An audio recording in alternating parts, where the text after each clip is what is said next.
अस्सलाम वालेकुम friends, how are you? Welcome back to my channel. So guys, मैं हूं महमूदुल हसन और उम्मीद करता हूं आप सब लोग खैरियत से होंगे। गाइस, आज हम बीएस लेवल का एक न्यू कोर्स स्टार्ट करने वाले हैं जिसका नाम है लिसानुल कुरान, यानी कुरान की जुबान सीखेंगे हम ये इसमें। ठीक है, इसमें हम हरकत पढ़ेंगे, इसके रूल्स पढ़ेंगे। कुरान को अगर पढ़ना है, ठीक है, तो उसको पढ़ना कैसे है, जस्ट रीडिंग नहीं करनी, इसके अपने अपने रूल्स हैं। और जब ये हम सीखेंगे इंशाल्लाह, तो आपका पेपर भी अच्छा होगा, साथ में आपका आखिरत भी सही होगा। सही है, स्टार्ट करते हैं। बिस्मिल्लाहिर्रहमानिर्रहीम।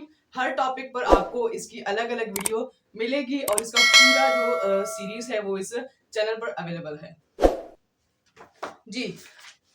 तो इसका जो अद्दर्सुल अव्वल है, अद्दर्स का मतलब है, ये देखिए, अद्दर्स का मतलब है कि चैप्टर, सबक।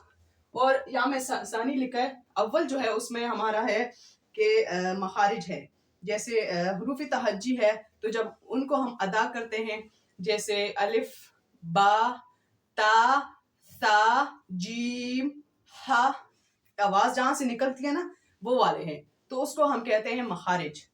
तो उसमें याद करने वाला ऐसा कोई सीन नहीं है, आप लोग जस्ट प्रैक्टिस करें उसकी, ठीक है, और उससे हम अपनी तजवीद को सही करते हैं। तो आज हम पढ़ेंगे जो हमारा पेपर वाला है, वो है अद्दर्सुस्सानी, सबक नंबर दूसरा सबक, दूसरा चैप्टर।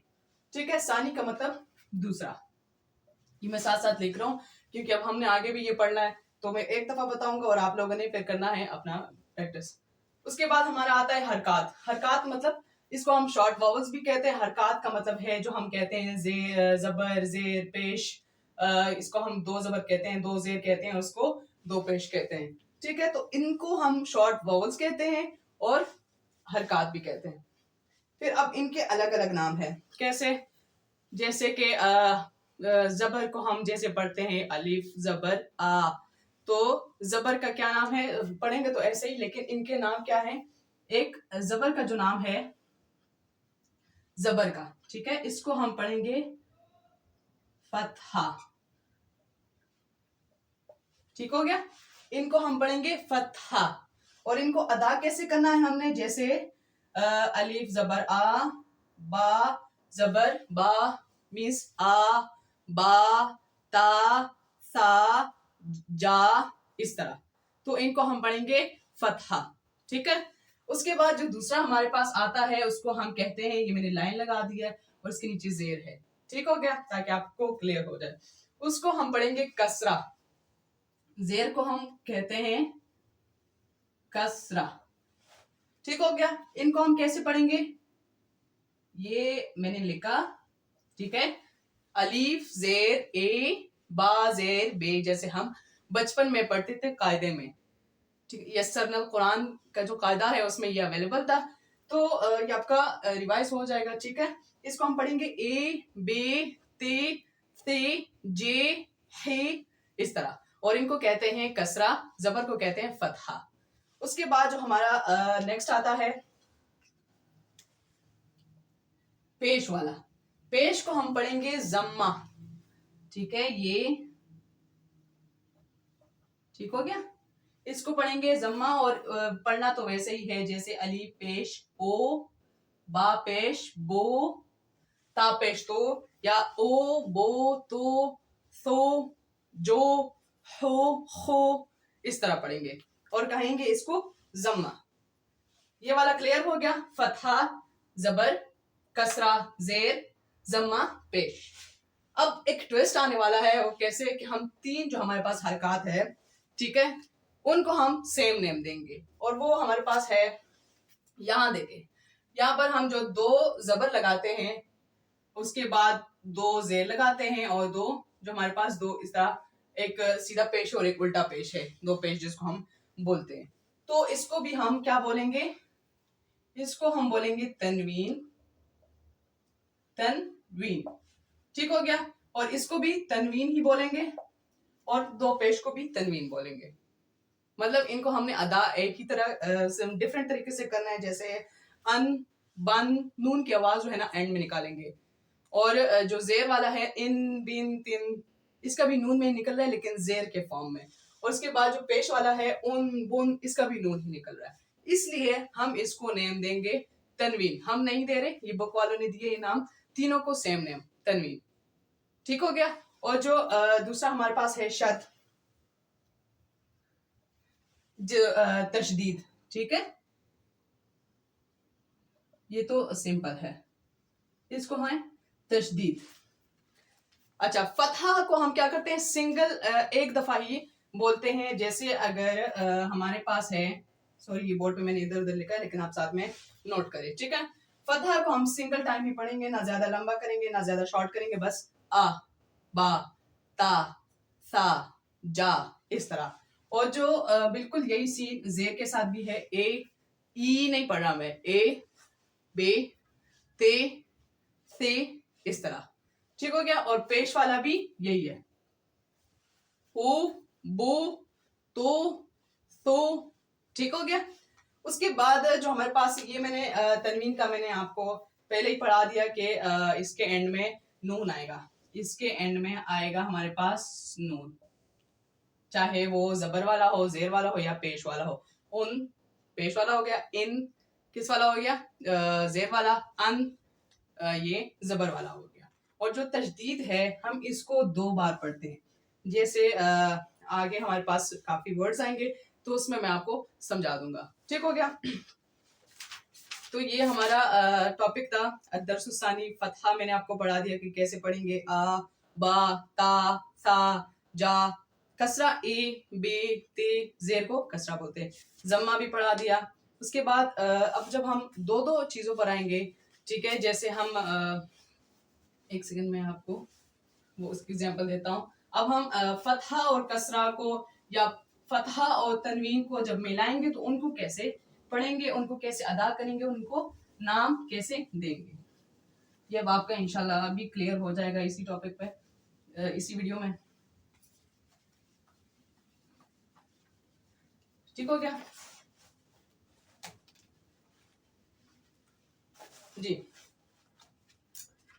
अच्छा, अब यहाँ पर मिला रहे हैं यहाँ पर, अच्छा मैं एक वर्ड भूल गया तो सॉरी, हमारे पास एक दूसरा जो है जिसको हम सुकून बोलते हैं, जज़म, ठीक है, ये जो हम इस तरह का डालते हैं और जिसपे हम रुक जाते हैं, जैसे हुम, ये मैंने लिखा हुम, इस पे पेश है और इस पे सुकून है, तो इस पे मैंने हुम्मा नहीं किया, मैं हुम बोलूंगा, इस पे मैं रुक जाऊंगा, तो इसको हम सुकून बोलते हैं। क्या बोलते हैं, सुकून, इस पे हमने सुकून करना है, आराम करना है, हुम, ठीक हो गया।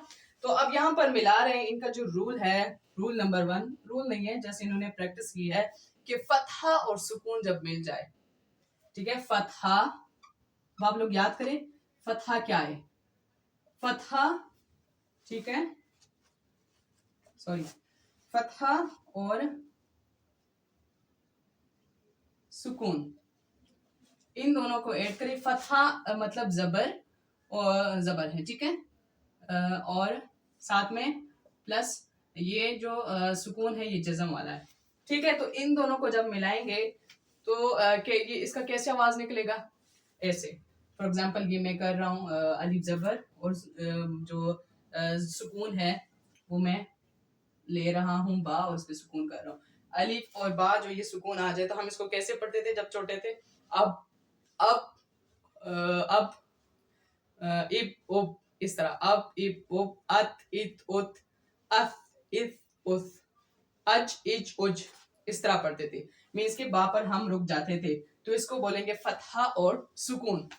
उसके बाद आता है हमारे पास अब कसरा और सुकून को करना है, ठीक हो गया, फतहा और सुकून, सॉरी कसरा और सुकून, तो कसरा मतलब जेर प्लस सुकून हमें पता है ये जज़म, तो इसको कैसे पढ़ेंगे, अलिफ मैंने जेर डाल दिया, उसके बाद बा पे मैंने ये किया और ये डाल दिया, तो इब आएगा, जैसे अब इब उब, ठीक है, तो ये इब वाला ये है, कसरा और सुकून कैसे पढ़ेंगे, इब मतलब अलिफ पे मैंने जेर डाल दिया और बा पे मैं रुक गया।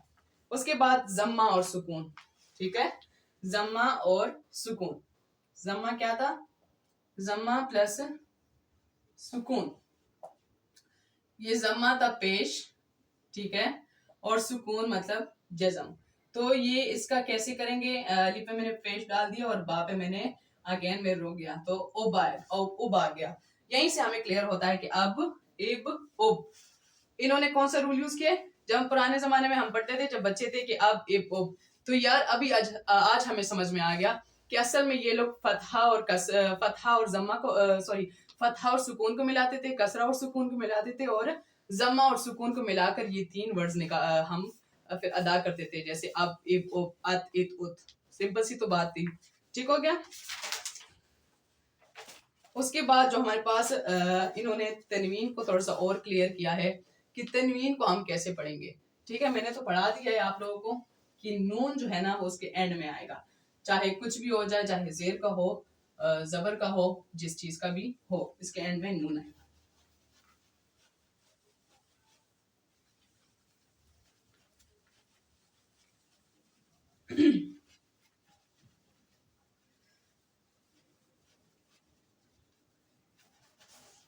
अच्छा, तनवीन जो है ना, हम सबसे पहले पढ़ रहे हैं तनवीन, ये है हमारे पास ये वाला, सॉरी ये तो जबर वाला। तो इसको कैसे पढ़ेंगे? अन, ठीक है, अन जन सन बन तन हन खन दन, ठीक है, कैसे? अलिफ, ये अन है, लेकिन इसकी जो आवाज है वो कैसे निकलेगी? अलीफ और नून फतहा और सुकून की तरह। अन, इसको पढ़े और इसको पढ़े और सेम मिलाए, इनको मैच करे कि आवाज सेम है या नहीं। इसका भी अन निकलेगा और इसका भी अन निकलेगा।